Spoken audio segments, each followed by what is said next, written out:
Hey, sports fans, this is Robert with WTP Sports Dudes here live to talk a little bit about the college football playoffs that took place over this weekend, Friday and Saturday. So now there were eight. So now we got eight teams left in the college football playoffs. Let's talk about what we saw out of these teams this past weekend. On Friday, of course, we had the game between Alabama and Oklahoma, which was probably the best game of the weekend. We really got to see two really pretty evenly matched teams who play pretty solid defense. Oklahoma, I believe, has the better of the two teams defensively, and then two sort of solid offenses. You didn't have really much of a run game from either one of them two teams, but they do have both have pretty decent quarterbacks who can make some plays with their arm and with their legs from time to time. But let's get into some of the questions that we have from some of the people in the chat in terms of this weekend's action. The first game we want to talk about, of course, is the game on Friday between Oklahoma and Alabama. Our man Mossberg of Level Up Sports 10 wants to know what are your thoughts on Friday's game between Alabama and Oklahoma? Bama wins 34-24. Man, that game was really, really, really interesting because you see Oklahoma come out on fire, go up 17 to nothing at home. You see them up like that, and you're thinking to yourself, oh my God, Alabama does not have a run game. And sometimes Ty Simpson can be a little sketchy. He hasn't played really well in the last month. And you're thinking, oh man, this thing is over.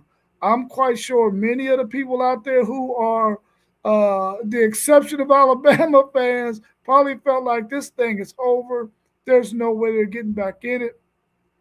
And then you've seen some things start to happen in Alabama's favor. And that's how that game went. And it just didn't fare out well for Oklahoma. After the first quarter and a half, things just really turned Alabama's way, and they were able to get this win. I really thought that this was going to be a low scoring game because without a run game, you really think that a team is going to have some trouble scoring a lot of points because it's going to be one of those situations where it's going to be a lot of punts in this game because you can't move the chains with your run game. And you know that if you're one dimensional, a team can sort of start taking away the pass game from you. And this game, they scored 34 and 24 points. I think my prediction was 17-13 in favor of Oklahoma. I thought Oklahoma would win this game at home simply because it was at home, but I really felt like these two teams were pretty evenly matched in this matchup. But Oklahoma took the L in this one. Our man Parlay Poe wants to know, was there a key moment in the game when Bama was down 17 nothing that you thought maybe Bama could get back in it? I really felt like Alabama was up against it when they went down 17 to nothing. But then they are able to get, I have no idea what the punter for Oklahoma was doing, bro. Good snap.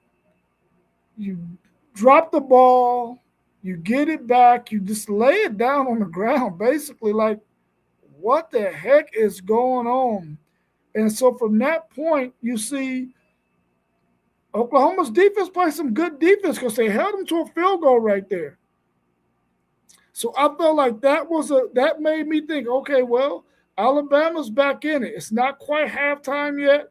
They were able to get 10 points on the board at that point, and they're back in this thing. They're not down 17 to nothing anymore. But then John Mateer gets the ball back, and he has an opportunity to make something happen, right? Third, pretty long, but he could run and get the first down on this series. but he decides to throw it to a wide open wide receiver who drops the ball. That hurt.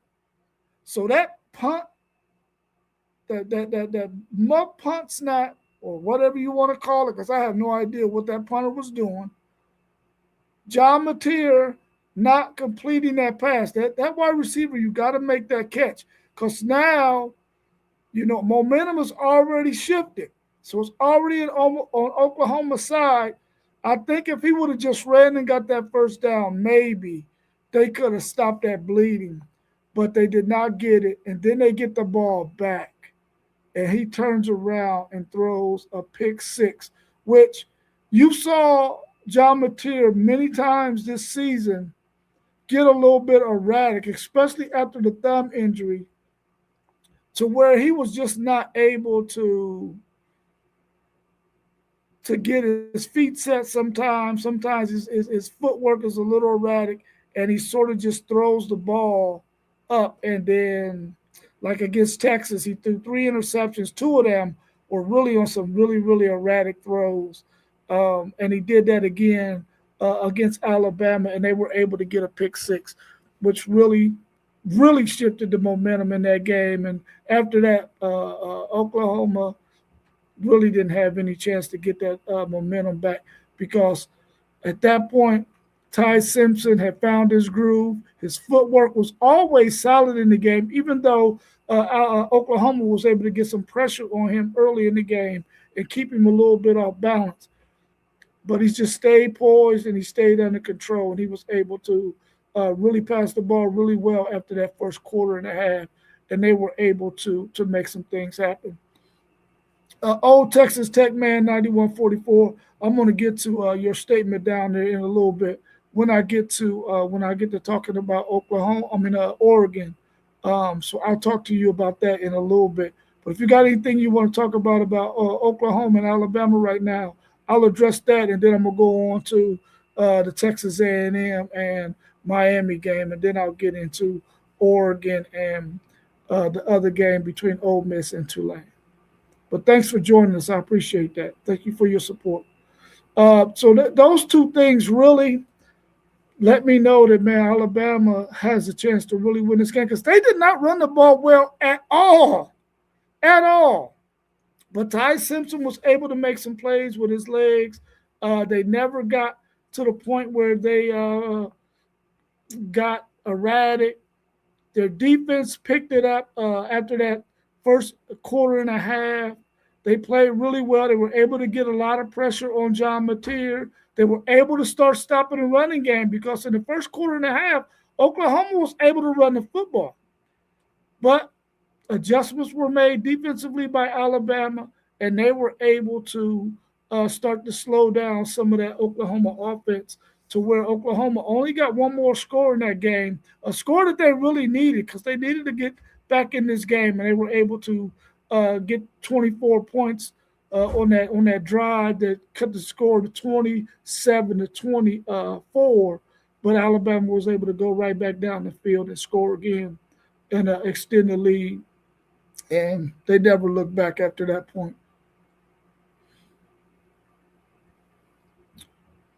Our man SEC Sean wants to know, how do you see Bama and the Indiana matchup?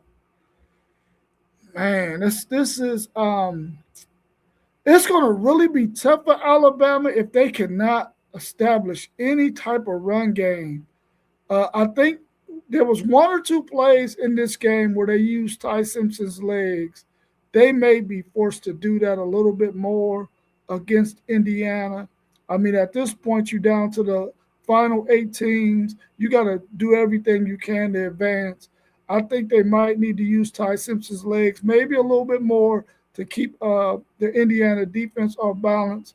But they got a good wide receiver core. Even though Ryan Williams did not catch a lot of balls in this game against Oklahoma, in fact, he wasn't even on the field a whole lot in that game. That true freshman was out there, number 17, who scored that first touchdown for them.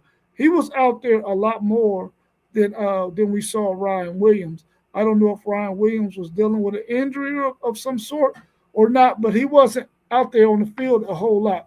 but they're going to have to find a way to get some semblance of a run game if they're going to be able to compete with this Indiana team, because this Indiana team is not going to make the mistakes that Oklahoma made. They are fundamentally sound. They're not a team that's going to make a whole lot of mistakes. They're not going to get a whole bunch of penalties. They're not going to do those things to hurt themselves. They're going to play really good, solid, fundamental football, and they're going to be where they need to be, and they're going to make the plays that they need to make. They're not poor tacklers. They're not people. They're not players who are going to be jumping off sides. They're not going to be getting personal foul penalties. They're not going to do any of those things. So Alabama's going to really have to establish the run, and their wide receivers are going to be able to have to create some type of separation. And I think they got a weapon in Bernard that they need to use maybe a little bit more often that we haven't seen them do in a while. My man Doug said Mateer might be a slot receiver in the NFL. Yeah, he might have to go do something other than play quarterback.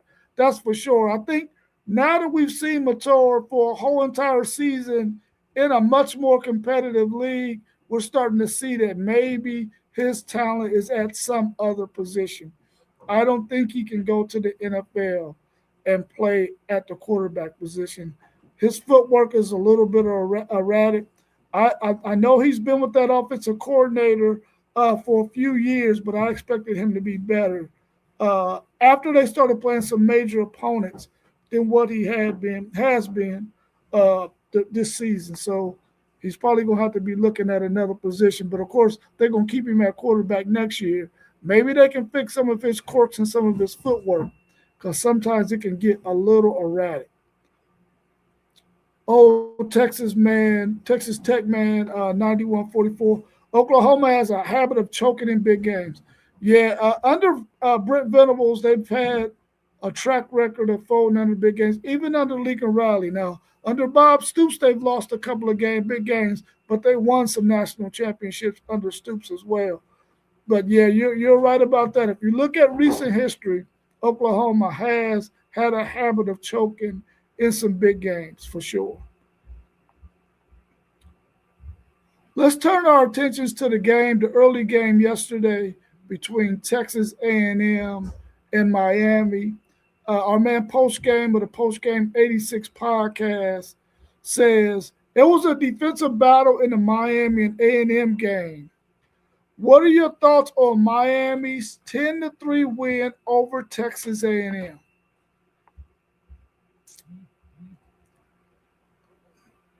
To be totally honest with you, man, I'm like, this is one of those games where neither one of these teams are able to really muster up a whole lot of offense. They had some moments where they were able to move the ball and get some first downs, but of course, the wind was very, very troublesome in this game. We saw kickers miss, I think, maybe 5 or 6 field goals in this game. But it was a game that was such that you did not have to abandon the run. You could continue to run the football because it was not a game where somebody got some kind of lead on you to where you felt like you had to throw the ball an extraordinary amount of times. And I think when Le'Veon Moss went down with that high ankle sprain or whatever it was when he re-injured his ankle, Texas A&M run game was not the same. It was not the same. And I think that hurt them a lot because Miami did not abandon the run. They realized, listen, Carson Beck is not going to win this game for us. He does not have the skill set that's going to be able to win this game for us. We have to be able to run the game. And I think Miami, in the trenches, they played really well on both sides of the ball. And that was probably the difference in it. Well, I ain't going to say probably. That was the difference in this game because they were able to establish the run and they were able to get after Texas A&M's run game and get after Marcel Reed. He was always having to throw off of a scrambling sort of platform. He wasn't able to really set his feet a whole lot until they did find a groove in the game where they was getting the ball out of his hands pretty quickly on some of those third downs. and he was making some plays with his arm, but not being able to establish that run game. And you got Bain and Mesidor coming after you. Plus, they was getting really good push up the middle too uh, in their rush game. So it was one of those games where you really needed to continue to run the football. That way, you could control the clock. You could get your defense a lot of rest. But you saw one team was able to do it, and the other team was not. So I think that was really the difference in the game because it was only a 10-3 game, and A&M had a chance to at least tie it or possibly go for two and win it at the end, but they weren't able to do so. Old Texas Tech man 9144 says if Miami's defense plays like they did yesterday, I see a upset Miami over Ohio State. I'm saying the same thing. I don't know if it's going. I'm saying if they play that good defense like they played yesterday, they have a really good chance of being in this game against Ohio State. Because I think what we realized about this Ohio State team is if you can get pressure on Julian Sain, he is not the same quarterback. Yes, he has 79% completion rate this season, but games that we saw where teams were able to get him flustered with pressure, he is not the same quarterback. Now, if you don't get no pressure on him and you just let him sit back there and throw, yeah, he's gonna complete 80% of his passes. But I think Miami, well, Indiana showed everybody if you get pressure on this guy, you can disrupt their offense. And Miami got two guys who can get after the quarterback organically without having to send a lot of blitzes. So that Ohio State offensive line, their two tackles are going to have their hands full. One of them going to probably have a tight end helping them, either on Bain or on Mesidor. And if I was to pick one of them, you want to pick that tight end over there by Bain because Mesidor is not quite the pass rusher, in my opinion, or as talented as Bain is. But we'll have to wait and see how Ohio State decides to do that. But I agree with you, old Texas Tech man, 9144. If Miami play that kind of defense, they can really create some issues for Ohio State because Julian Sain is not the same quarterback when you no quarterback is the same when they get pressure on them. And I think that they have a really good chance of winning that game if they can get pressure on Julian Sain. Let me see what our next question. Our man Level Up Sports 10, my man Mossberg said, do you feel like A&M put the ball in Marcel Reed's hands too much? I definitely believe that they put the ball in his hands too much. It was a really, really close football game. And I think that they abandoned the run maybe a little bit too much. And we've already seen all season that Marcel Reed can be turnover prone. He's going to get a ball to the other team. And I think on our earlier show on Thursday, we talked about that. We talked about both of these quarterbacks, Carson Beck and Marcel Reed. The key to both of those teams winning would have to be which one of them could take care of the football. Miami's coaches realized, listen, early in the game they realized it. Carson Beck is not going to be able to win this game for us. They realized that. They knew they had to run the football, and they did just that. Texas A&M, on the other hand, really put the ball in Marcel Reed's hands to win it, especially when Le'Veon Moss went down. They really abandoned the run, in my opinion, even though the score was close. They had some opportunities in this game.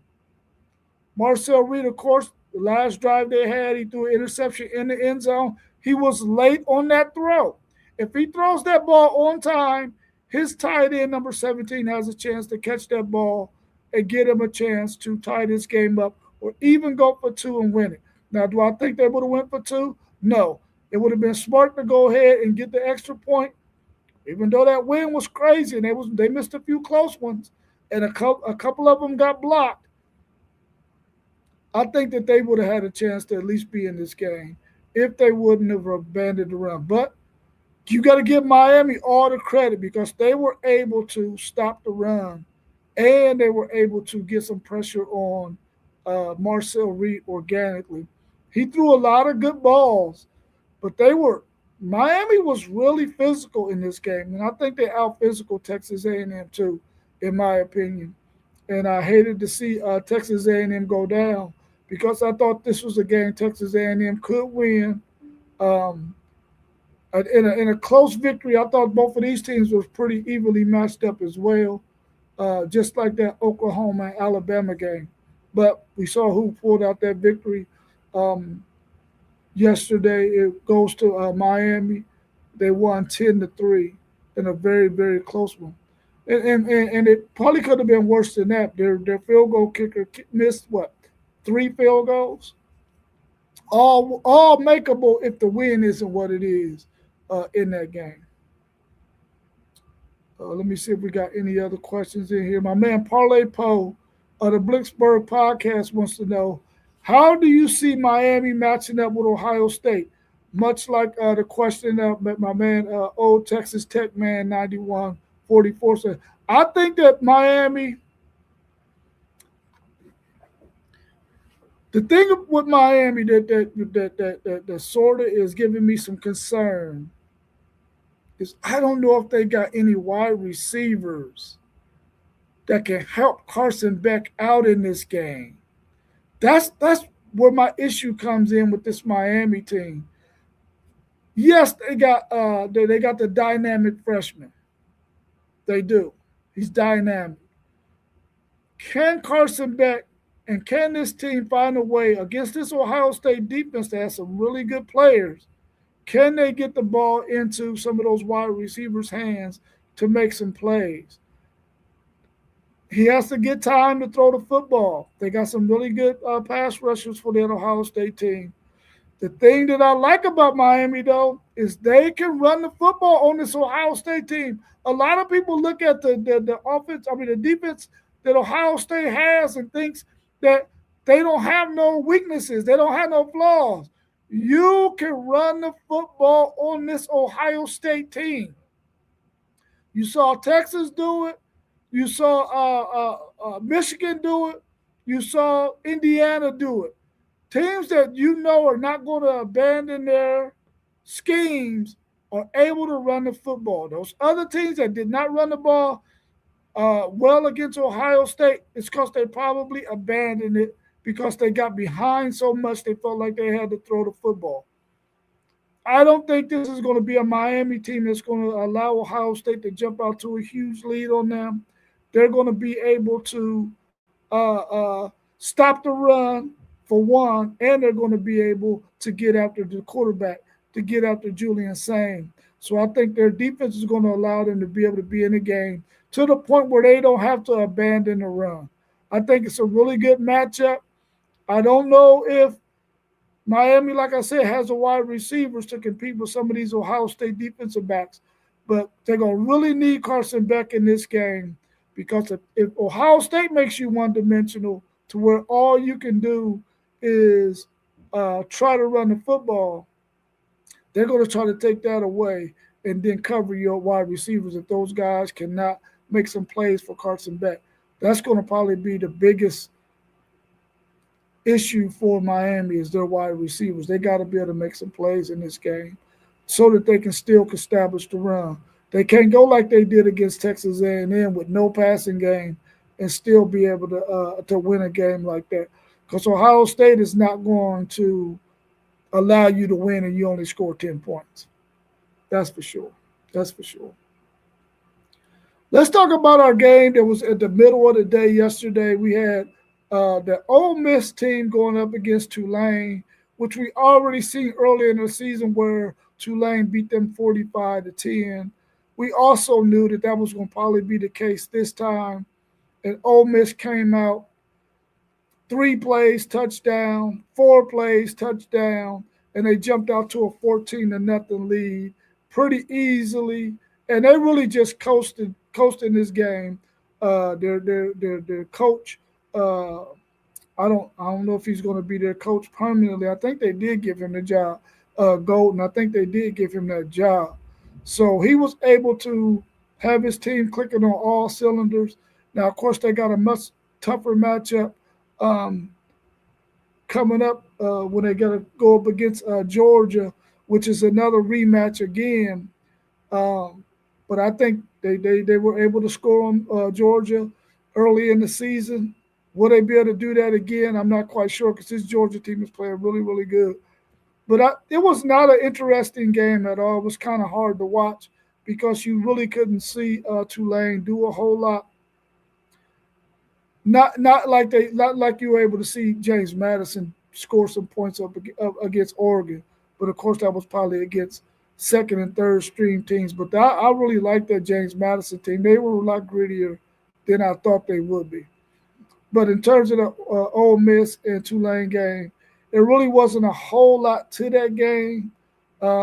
I think the final score was what, maybe 41-3, something like that. I don't even remember the final score. That's how lopsided. Maybe it was 41-10. I think Tulane might have ended up getting a touchdown late in that game, so maybe it was 41-10 or 44-10, something like that. But it wasn't close. It wasn't even a good matchup to even watch, which I hope that the whoever determines the criteria for this freaking college football playoffs, they go ahead and decide, listen, we can leave the group of five, group of six, whatever you want to call it. We need to go ahead and leave them out. Now, I would really love to see Tulane and James Madison play for the group of five, group of six national championship. I think that would be a really good game. And the way I seen James Madison play yesterday, they got a lot of fighting now. I think they will probably beat Tulane. Now, I could be wrong because Tulane does have some talent on that team, and they might be a little bit better, but they play really, really well. And I like that quarterback for James Madison. Texas Tech man, 91-44. Oregon hasn't gone against a defense like Texas Tech has fifth ranked total defense, third ranked scoring defense, first ranked run defense, plus look how young Oregon is and experienced that Texas Tech is. Listen, I 1000% agree with you. Oregon is not going to see, now they played against a really good Indiana team and they lost at home. They're going to see something very, very similar when they match up against Texas Tech. I know how they put it on James Madison yesterday. This is not the same caliber team that this Oregon team is about to face. They're getting ready to face a team that has a lot of talent who can get after the quarterback, the guys who can play some really solid football. My concern about Texas Tech is can they slow down this quarterback for these Oregon Ducks? Because right now he is playing on a really high level. He's playing very, very confidently. They have been able to work guys in at the wide receiver position after losing to Corey and Moore and Evan Stewart. They've been able to work some guys in. They got some talent on that team that, man, they just might be able to give Texas Tech a really, really good. I mean, yeah, Texas Tech a really good game. I think they play on the 31st. I'm looking forward to that game because I think that's going to be a really, really good matchup. And yeah, Doug, I really respect James Madison, man. They played hard, they played gritty. Even though they were getting beat pretty handily early in that game, they were able to drive the football down the field all game against Oregon. It wasn't like Oregon had them three and out punting like crazy. They were able to move the football in Oregon, which is why I'm concerned about them playing against Texas Tech, because Texas Tech can move the ball on them. But the thing is, Texas Tech gonna be able to score points early and often. So I'm telling you right now, I think Oregon should be very, very concerned about this game against Texas Tech because Texas Tech is going to be able to play good, solid defense, get after the quarterback. They're going to be able to run the ball and they're going to be able to throw the ball.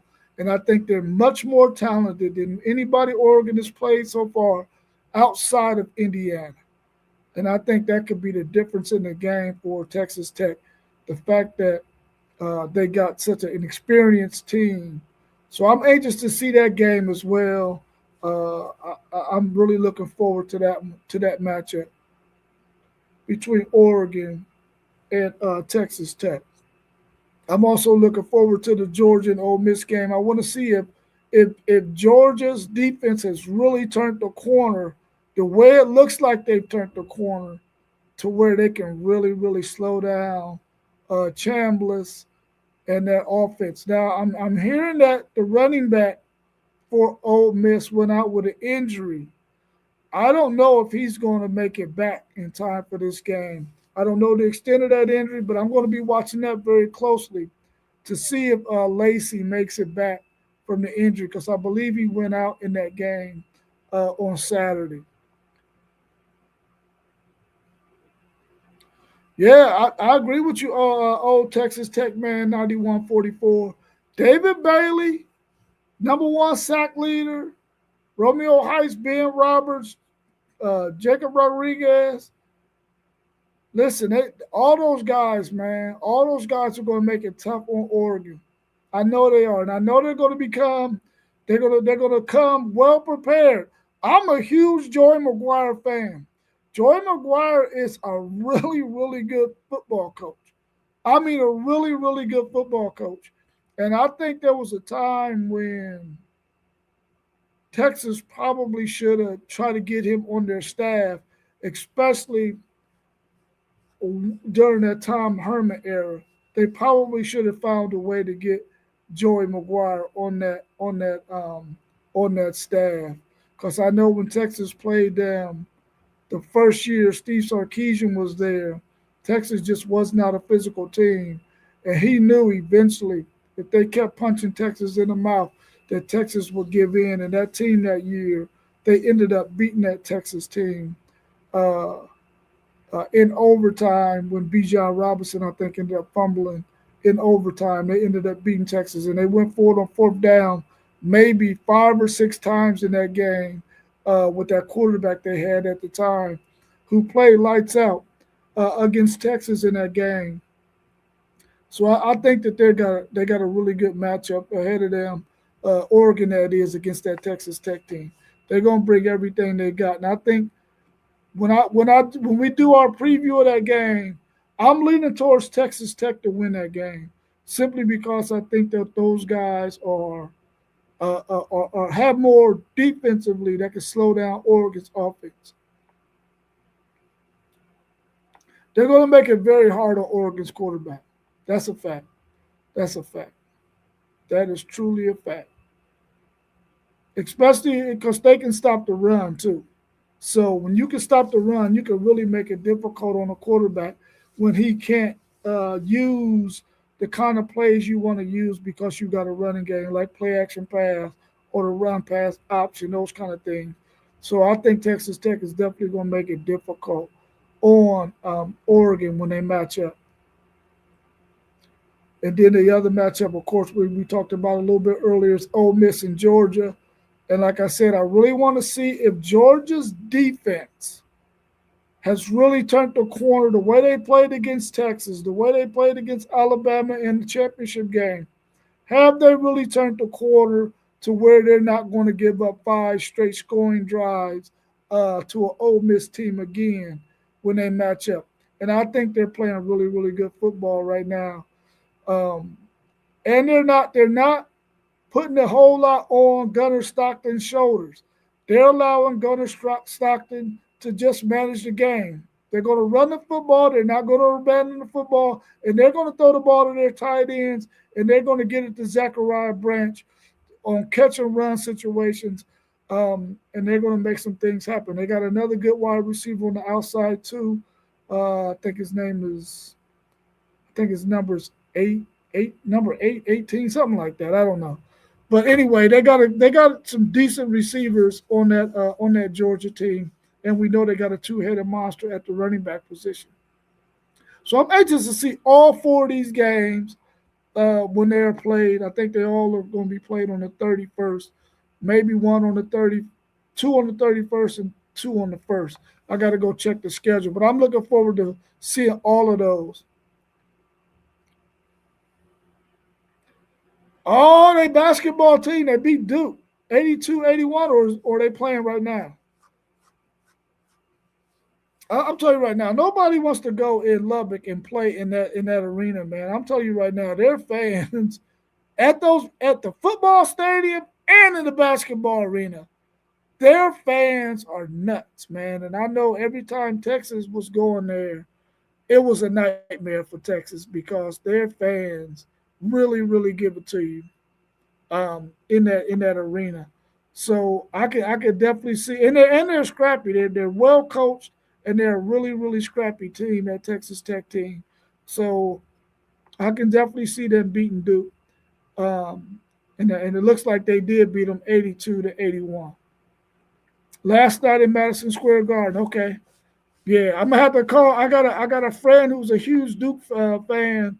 I'm going. She ain't mentioned that. She normally would talk about Duke in our chat, but she ain't said nothing about Duke. So, Melissa Graham, I'm about to text you right now and say what happened to Duke last night, 82-81 to Texas Tech. I'm quite sure she's gonna give me a really good excuse too, really really good excuse. But good win for the Texas Tech men's basketball team last night over Duke 82-81. Well, I just want to jump on real quick and do that and just talk about those games that took place this weekend. If anybody got any other questions in the chat, you can put those in there real quick. But if not, I'm gonna go ahead and wrap it up. Yeah, I'm gonna give her a hard time. I'm definitely gonna give her a hard time because whenever my teams lose, she give me a really hard time. Always throwing the horns down and all that kind of stuff. So I'm definitely about to give her a hard time soon as I get off this stream. But if we have nothing else, we'll go ahead and end this show, and I'll probably be back at some point tomorrow. Um, I'm off work for 2 weeks because of winter break. School is out, so as a school teacher, we're off on break. So I'll probably try to do something every day this week, just to jump on and make some content and give something for the people to talk about or to watch. So yeah, I'll definitely give an update when I'm going to do that. So hopefully you'll be around, old Texas Tech man 9144. If you ever want to join the show, you can hit me up on WTP Sports Dudes at gmail.com, and then I can also send you the link, and you can come on the show with us and chop it up with us like you do in the chat, but only you be live on screen. So let me know if you ever want to get on, and that email address is WTP Sports Dudes at gmail.com. All right, y'all. Y'all have a good rest of y'all's day. Enjoy this NFL action or whatever else you got going on with your family. But we out. Peace.